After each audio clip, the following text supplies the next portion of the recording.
रसूल अल्लाह सल्लल्लाहु अलैहि वसल्लम ने फरमाया, लोगों में बदतरीन आदमी वो है जिसे लोग इसकी बद कलामी के डर से छोड़ दें। किसी आदमी ने पूछा, ईमान क्या है? रसूल अल्लाह सल्लल्लाहु अलैहि वसल्लम ने फरमाया, जब तेरी नेकी तुझे खुश कर दे और तेरी बुराई तुझे गमगीन कर दे तो तू मोमिन है। मोहब्बत और दोस्ती, ये दोनों चीज़ें हर तूफ़ान का मुकाबला कर सकती हैं, मगर एक चीज़ इनके टुकड़े टुकड़े कर सकती है, वो है गलतफहमी। पैसा कहता है मुझे हासिल करो और सबको बुला दो। वक्त कहता है मेरे पीछे चलो, सबको छोड़ दो।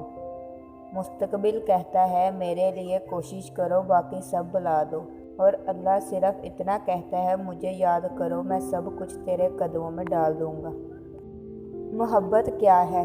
समझो तो एहसास, देखो तो रिश्ता, कहो तो अल्फाज, चाहो तो ज़िंदगी, करो तो इबादत, निभाओ तो वादा, टूटे तो मुकद्दर पर मिले तो जन्नत।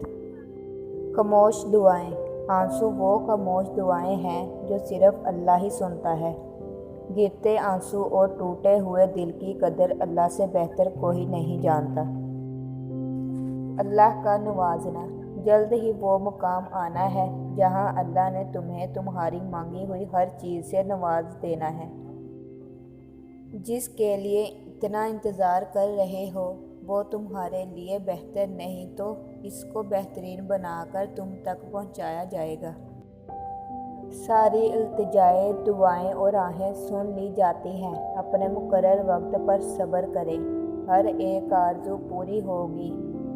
कोई आंसू आएगा नहीं जाएगा, मगर अपने मुकर्रर वक्त पर बस सब्र का दामन हाथ से ना जाने दें। इंशाअल्लाह एक दिन हर एक जायज़ दुआ पर कुन फरमा दिया जाएगा।